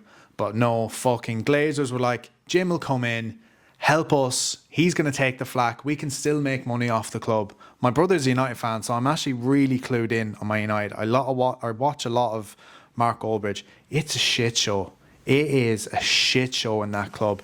Probably worse the more you look into it. Oh as my well. God, it's so bad. It's so bad. And like, they've made a couple of signings in Buemo. Mateus Cunha and Good Brian signings. Mbeumo are kind of the only two that you'd look at and say they're coming in to change this team. Yeah. Enough to get Man United back No. in amongst it. No, nowhere near. Considering they finished Nowhere near. 17th? 16th says Tottenham were 17th, weren't they? Yeah, it and they was. won the Europa League. Yeah. Losing that Europa League final was. Yeah. Do you know what? fucking- That fucked them. That fucked Man Yeah. United not getting that Champions League money. Yeah. They needed that badly. That was all the talk amongst the Man United fans on that United stan community. They needed that so bad to be able to make some moves. Now, like, they've made a couple of signings, but they badly needed that for the financials. Another huge thing as well is Bruno stayed. Yeah. Saudi were there in and around offering. There was 100 plus million, At wasn't first, it was 120. Then they were asked there was going to be 100 million. They should have sold him. They should have, but Amorim wanted to keep him. They should have sold Bruno. He's only after doing an interview there the other day saying, "I feel like I want to stay in the Prem for another year." Yeah. Why, Amorim? Why haven't you just got rid of him? Yeah. 100 mil. You needed it. You need Yeah, a new and goalkeeper. You're not going to get that at the end of this season. No, you needed a top striker. You needed a goalkeeper. You needed, I would argue, another centre back. Martinez injury prone. Like Mbeumo's a good player, Yeah, but he's not going to be the guy that's going to come in and get them 20 plus goals and get them back to a point where they need to Casemiro's be. still there. Ugarte I is can't there. believe Casemiro's still there. what? Casemiro, is he going to start there for opening game? Who are they No, playing? it'll be. I tell you who it'll be in midfield for United is Fernandez and Ugarte. Man United play Arsenal on opening weekend, by the way. They're Man United have been playing some decent stuff in pre-season. I have been watching them, but Arsenal should beat them. But then again, if we go into Arsenal later on, they're not playing great in pre-season, so you don't know. Yeah, Anything how can much do you happen. look into pre-season? Like, you know, I've seen teams fucking be shite in pre-season and go on know. and be right up and amongst it. But It is a talking point, but I do look at pre-season, and especially with Chelsea, if we're playing really shit, I'm worried. And people are like, oh, it's only pre-season. But you need to kind of have a bit of something going into the season. And if you're getting battered and you're playing shit and the confidence isn't there, I don't know. But look, Man United are in trouble, man. I don't see... I'll get into the predictions later on, but Yeah, they I need don't see more. them doing a whole pile better. They need a lot more. we're moving on to Newcastle next. We talked a little bit about them, of course, with the whole Isak drama. A couple of incomings there. Anthony Elanga is really the main one. Ramsdale the relegator himself, has come in. He's only really going to play second fiddle. Yeah, imagine, what's the or- story? Nick Pope? He's still there, isn't he? Why? It's a bizarre one. I don't know. Weird. I think the whole the whole Isak drama. I know we've kind of rinsed the topic to death, so I won't talk about it too much. But it can't really help Newcastle going into No. the start of a new season, can it? No. Especially when considering they're in Europe as well. Yeah. And judging off of them being in the Champions League before, they had a bit of a fall off. Like they made the Champions League and then they finished seventh, eighth. Yeah. The following season. So They didn't exactly cope with the extra games. No, and like that's where you'd have expected them to bring in a few more to help with that. And they've brought in Alanga. Who's a good player, but again, is he gonna? But if that's really it, like I'm seeing a couple of other names there, but I don't see them as Yeah, like Names that are Longstaff is gone, Isaac Hayden is Excuse gone. me. Not a huge amount of output, but like No. the big one is that Isak transfer, and if Yeah. that goes through, could be a tricky one for Newcastle, particularly with those extra games as well. I think that Isak transfer all depends on Sesko. Yeah. Whether he goes to United or Newcastle. If he goes to Newcastle, Isak will go. If he doesn't, I think Isak stays. United obviously get Sesko. Yeah, I don't know. Maybe bit of a snowball effect in that sense. Newcastle come in for Nicolas Jackson. Yes, Maybe. Who knows? Maybe But or maybe United will just go and get him for. I think look, just God knows last thing on Newcastle, I think they might struggle a little bit, but like they're going to be up there for competing for the European places for sure. Yeah. But I just don't think they'll be up there. as much of a threat. No, as last season. No. Yeah. Team that was a threat certainly last season for a long time. Nottingham Forest, obviously. Where did they finish in the end last season? Was it fifth, sixth? Conference League. Conference League, yeah. Seventh. Yeah, like they Yeah, were it in the would've top been four seventh. for a long time last season, and they It's kind of mad. Like if they beat us in the final day, they would have got Champions League. yeah, it's mental. And to then think one about. loss, and then they're down to conference. Kind of mad. But again, not a huge amount of incomes for them. I suppose Gibbs White signing on for a multi-year deal is kind of the one that they look at as being as good as a new signing in a sense. But like that whole situation, Crazy. with Mr. Marinakis and all that, That was very so very strange. weird. So strange. And it just makes me think how much longer that kind of relationship will last. Yeah. But, You'd have to think that there's a release clause in that contract for next Yeah. summer. You'd have to think. well, he was on his way to Spurs, and then it was just kind of nipped in the bud. Anyway, bizarre.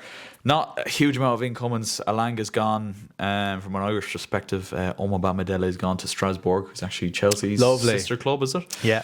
So he'll get lots of football there. Alex Moreno's loan ended, so he's gone back to Villa. Toffolo's gone as well. Wow. But yeah, not again huge amount of They incomings brought for in that Forest. Brazilian striker, Igor Jesus, I think his name is. Yeah.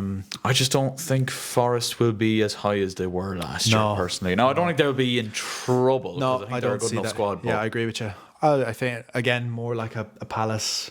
yeah. There's just certain teams that you put in and around You that can interchange them. between 11th and like 15th. Yeah, it could be anyone. Could be anywhere, but I think they'll be in and around that. Yeah, teams like a team like that could go on like a 7-game losing streak, Yeah. and then just like you look at them end of the season, they're in 12th somehow. Yeah. Do you know what I mean? Like, Sunderland's next, the final promoted side.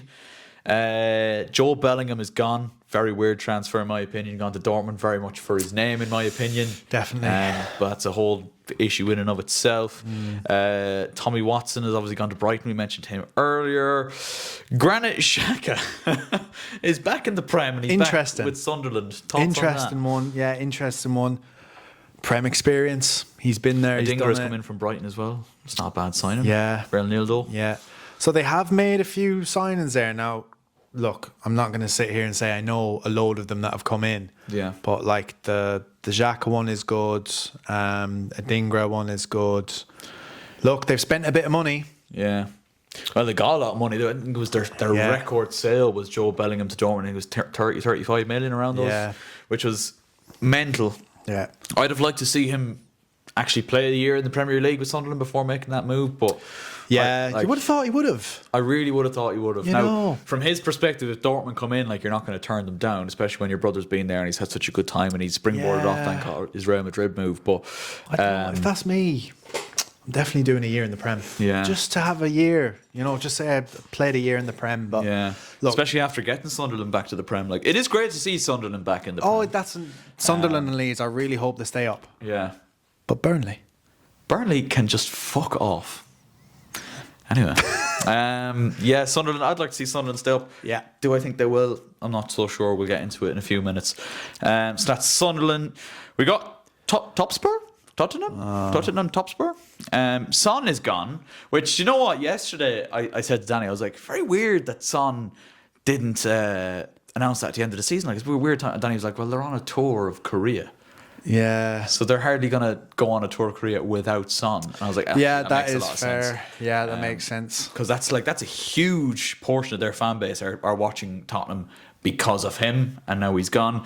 He kind of fell off a little bit towards the end of his time there, but it is sad to see Son go. I always liked Son. To be fair, there was Controversial take. Oh, you don't like him, do you not? No. People say, oh, he's one of those players you can't hate. Yeah. Not me. Yeah. I think he was a nasty little fucker when he wanted to be. Oh, when he wanted to be, yeah. When he had this little mean streak in him that you didn't see often. Yeah. But he did have it in him. I got a lot of shit on a video actually a couple of years ago when the Andre Gomez leg break. I think that video got a couple of hundred views, which was a lot more than I was kind of used to at the time. Yeah. And I was like, because it had come out then a couple of days later that his red card had been rescinded. And I was like, he's only fucking got that rescinded because he's a nice guy and he started crying. And that really fucking annoyed me at the time. Now, I don't dislike Son as a result of that. I still think, like, on paper, he's a pretty likeable guy and he was a hell of a player in his day as well. But Yeah. just remember that time, I got a lot of shit in the comments being like, yeah but he didn't mean it. Fuck off. Do you know what I mean? Oh, anyway. Couple of signings for Spurs. Matisse Tell was made permanent from Bayern. Kevin Danso was there beforehand as well, wasn't he? And he's been made permanent as well. I don't, that Matthias or Matisse Tell. Yeah. Don't know. There was a lot of hype about him before he came to Spurs, but I didn't really see a lot of him. Yeah. Didn't really. Might see a bit more of him now. Yeah, maybe now that his permanent move settles, maybe he's young. Who knows? Yeah, he's still a young player. But He is it costs a lot of money. he is a Crinklebottom Crusader as well. Is he? He is a Crinklebottom Crusader, yeah. So we'll always have a bit of love for him. Actually, Dario Isugo, who's just signed for Chelsea, was Crinklebottom Crusader Class. as well. Yeah. So I'm praying players like that do it. Not Tell because he plays for Tottenham. But If you think Moises Caicedo is a shin kicker, wait till you see this guy. Oh, he's the fucking shin kicker. Yeah. Fuck me. Is he younger than Caicedo? Oh, he is, yeah. Yeah. So, interesting to see him. Mohamed Kudus has come in. That's a decent Good signing. signing, And yeah. João Painha has come in from Bayern Bayern. Munich as well. That was only announced yesterday or the day before. A couple of solid signings there from Tottenham. I think they'll be a lot further towards where they want to be than they were last year. They can't get much worse. They'll be relegated. But, literally. I don't know. A couple of nice signings there now, I have to say. Yeah, I think they'll no more than Newcastle be in and around those European places where they finish. I don't know. Those positions from 5th to 8th, I'm still like, oh, maybe here, maybe I don't know. But The jury's out a little bit. I think they'll do a lot better than next season. Unlike Man United, I know those two finished bottom or like very close to bottom, but I think Spurs will do a lot better than Man United this year, and I do think they will bring in one more attacking mid because of James Maddison's injury. So yeah, that was a big one as well. Yeah. we'll see how they get on. West Ham up next. Lot of outgoings at West Ham. A lot of long-serving players there. Aaron Cresswell. Aaron Cresswell. Flabby Hansky, as we call him. Kurt Zuma. Keep your cats locked up. He's gone. Ferguson, as we mentioned already, he's gone on loan. Carlos Soler, Danny Ings. Danny Ings is gone. I think these could be in trouble this year as well. I reckon. A little bit, because do you know who's in charge? Graham fucking Potter. Oh my God! I think he, along with Keith Andrews, I think he's in good line for the sack race now. Yeah, I think West Ham and Brentford will be down there. Kyle Walker-Peters is another signing that's come in. Kudus is gone. Thoughts on West Ham this year? Callum Wilson is another one at the bottom. Yeah, but I don't know, injury prone. He's not gonna. Yeah. He's got another year older. I don't think they're going to set the world alight. West Ham could be in and amongst the talk for relegation. Whether they go down or not, I don't think so.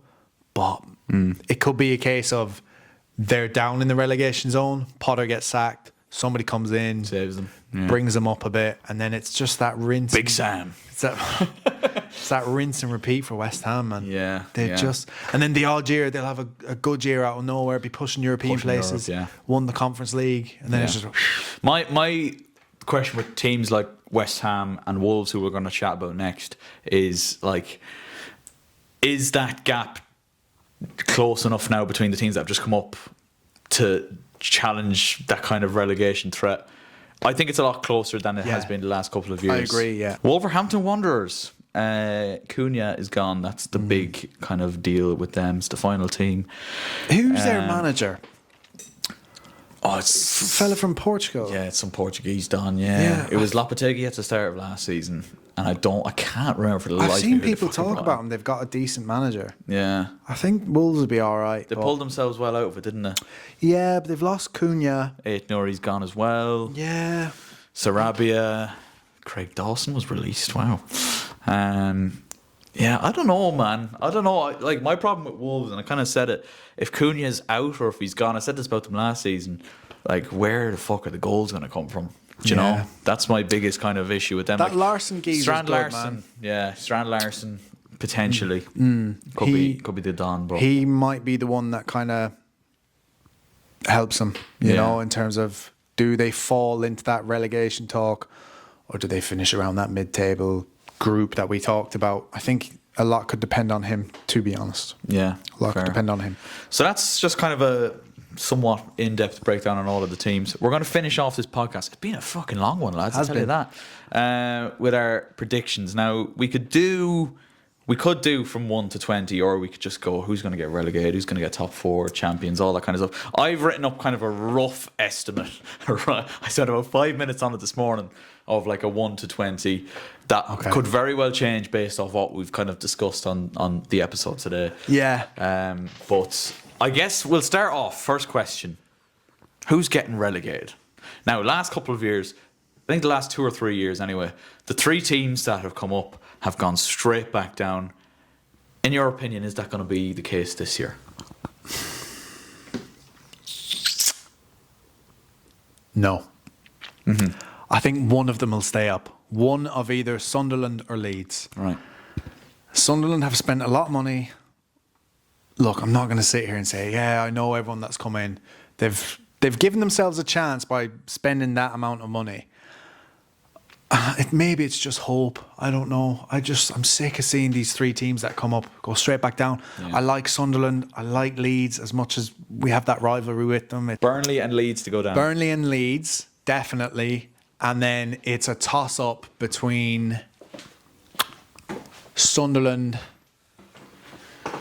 Brentford, maybe West Ham.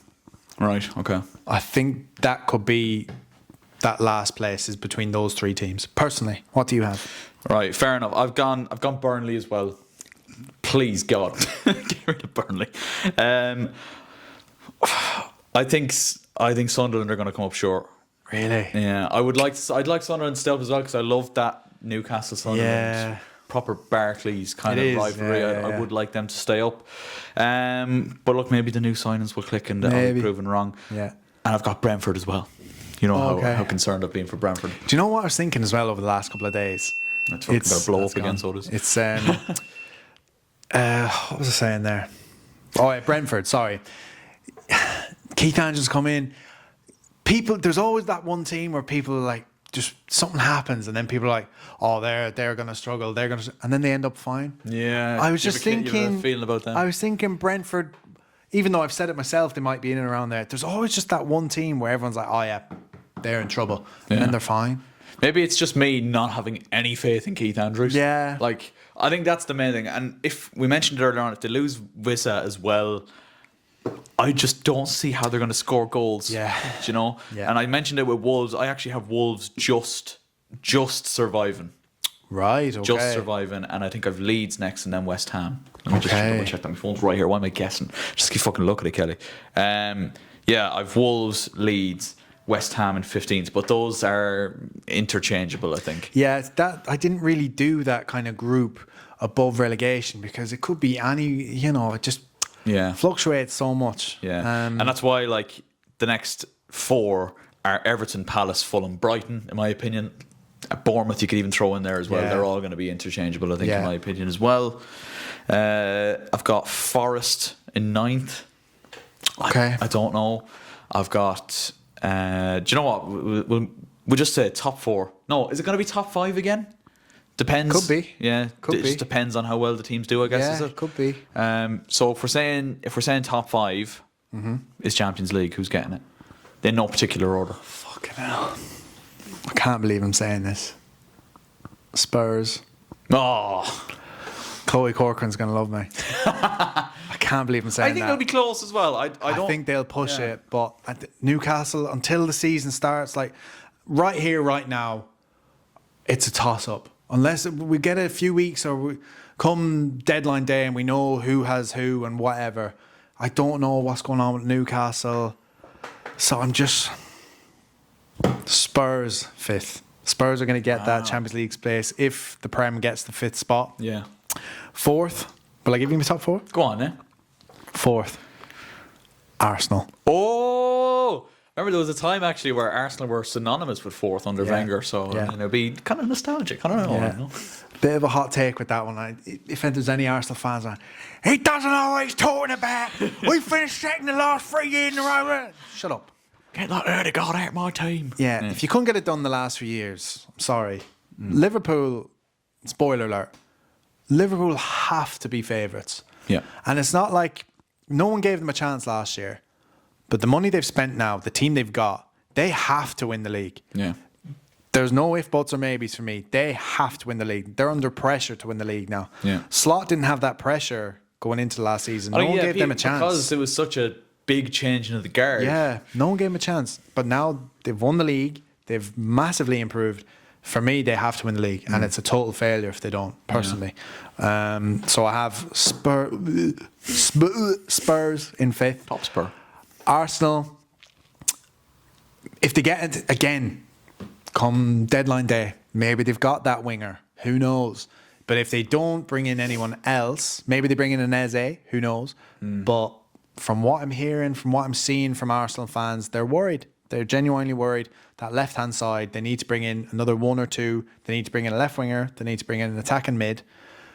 And I said this earlier, Victor Gyökeres, all depends on him, I think. Yeah. If he sets the world alight, they're not going to finish 4th. They're going to challenge, obviously. Yeah. If he doesn't, if he's kind of okay, I think Chelsea will finish above them. Yeah. Maybe it's bias, I don't know. I think Chelsea will improve on last season. I think we could be wrong. I think we only finished 5 or 6 points off them last season. Yeah. Be a lot closer to them this year. Yeah, I think we'll go above them, personally. Yeah. Then I have City in 2nd and Liverpool in 1st. Yeah. Very valid. Very valid, sir. Yeah. Right now, I have Newcastle in 5th and Tottenham in 6th, but That's fair.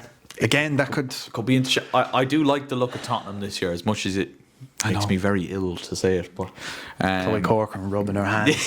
just loving it, mate. I do like the look of Spurs this season. And obviously there'll be a fucking big improvement on what they were last year. Massive. But at the minute I have Newcastle in 5th because Newcastle, they're just fucking dogged cunts. Like they just are. They know how to grind out results. But be interesting to see how this Isak saga ends. Yeah. Still a couple of weeks left to see how that ends. I've got Chelsea in 4th, right? But hear me out, right? And the main reason for that is he's off. He's off. Well, it's been nice having you, Mark. Yeah, it's time to go. I knew I could do it. No, I've got Chelsea in 4th, but I think it'll be a lot more comfortable 4th than we were last year. Oh, absolutely. I think that gap between 4th and 5th will be significantly bigger than it was I last year. 100%. Like I have Spurs in 5th. I'm sorry, but they're not going to be anywhere near Yeah. 4th. Like Yeah, no, yeah, yeah. like I think it's going to be a big gap because Yeah. obviously going into the last game of the season, anyone up from like 3rd or was it even 2nd could have been in trouble. Yeah, I think Like- there's going to be 10 or 12 points that Yeah, separate yeah, 4th yeah. and 5th. I think there'll be a couple of teams like your Newcastle's, Villas, Spurs that are battling out for that 5th spot Yeah. if the Premier League are to get it. But Chelsea, in my opinion, will be 4th, but well clear in 4th. Yeah. Well clear in 4th. I'm not mad at that. I have the Arse in 3rd.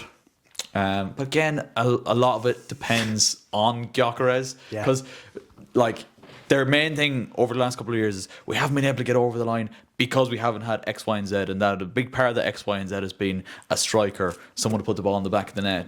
Jesus wasn't No. that guy, and he never really was going to be. Havertz. Havertz is not a striker. No. We could have told you that Yeah. years ago. Yeah. But I think Arsenal will be third. I don't. Again, it all depends on Gyökeres. If Gyökeres is firing, similar to the effect Haaland had when he came in at Man City, like having a clinical goal scorer Diego in there Costa. makes Do a you hell, know- yeah, remember makes, that makes a year? hell of a difference. We Yeah, talked yeah, earlier, yeah. like under that first season back with Mourinho. Yeah. We didn't have that We clinical had force. Eto, Ba, and Torres were your Yeah. three strikers, and then you Diego just Costa comes in, Costa win the league. Yeah, and that was So maybe Arsenal do it. that was a big part of that. Yeah, maybe they do. Now, I think different to that Chelsea situation. I think the teams that are currently at the top, Liverpool, for example, are a lot clearer than, say, potential Chelsea title challengers back Oh, in the day. 100%. Yeah. But I've Arsenal in third, I've City in second, and I also have Liverpool to win the league. And I agree with you in the sense that there's far more expectation on Liverpool this year, simply because not only have they strengthened their squad, but they've strengthened their starting 11 Yeah. significantly. Definitely. Trent going, boom, we're replacing with Frimpong. Yeah. Robertson's fallen off a cliff a little bit. Boom, there's one of the best left backs in the league last season in Kirkes, who is strong defensively, 1v1 defending, but can also put a hell of a ball into the box as well. And if that ball into the box is for Isak, I think it's just fucking nailed on. Do you know what I mean? And The only concern I have with Liverpool, and maybe it's not for this season, but Kanate, yeah, he can leave on a free next summer. Madrid are sniffing around like they always do. If they don't bring in another centre back this season, they've got Van Dijk and Kanate, no problem. If one of them gets injured, yeah. who's their backup? Joe Gomez? Joe Gomez, He got- Kwanzaa's gone, so He got a Achilles injury Yeah. pre-season. So if one of those two centre backs gets injured, that could change things. yeah. It really They're also could. being linked with Mark Gahey as Yeah, well. I think if they brought in a centre back Yeah. on top of everything else that they've done, Yeah. then like they're so fine. They've basically just done like financial takeover on career mode and signed literally. everyone this summer. Yeah. Like, But that's- I do rate it as much as I dislike Liverpool. I do rate what they've done. Yeah. If Chelsea went and won the league and then did what Liverpool have done, I'd be like, that's what you should do. Yeah. I'd be singing the sporting director's praises, so I can only applaud it for Liverpool as much as I fucking hate it. yeah, Look, fair play to them. yeah. Got ambition. They do. So yeah, Liverpool to win the league for me. Let us know your predictions in the comment section down below. It's been a hell of an episode, Mark the Spark. Flew by. We've covered a lot, but it's I absolutely feel flown like by. it's a long episode, but for me, that flew. That did fly, yeah. That flew. Like what we started around just after 3:30. It's nearly 5:30 now. So like, Fucking you know, hell. has absolutely flown. Yeah. So listen, we'll definitely get you on for we'll maybe do a little update episode 6 weeks into the Yeah, season or that'd be something like nice. that. Yeah, absolutely down for that. We'll see what happens there. But thank you very much, sir, for coming on the show. Absolutely, Pleasure much as always. appreciated. I have to remind you, Grivach, Your seat's in trouble, son. your days are numbered, buddy. Your days I are numbered. didn't even change the sign above us either. It remains the Shy Talk Pod as well. Well, we'll see for how long. Well, we will see. We'll see. We'll see. So thank you all so much for watching. Leave a like if you didn't enjoy. If you did enjoy. And sure. Why not both? If Why you not both? Yeah. Like it or not. You know, the boys are here. And thank you so much for watching. And we'll see you next time. Good luck.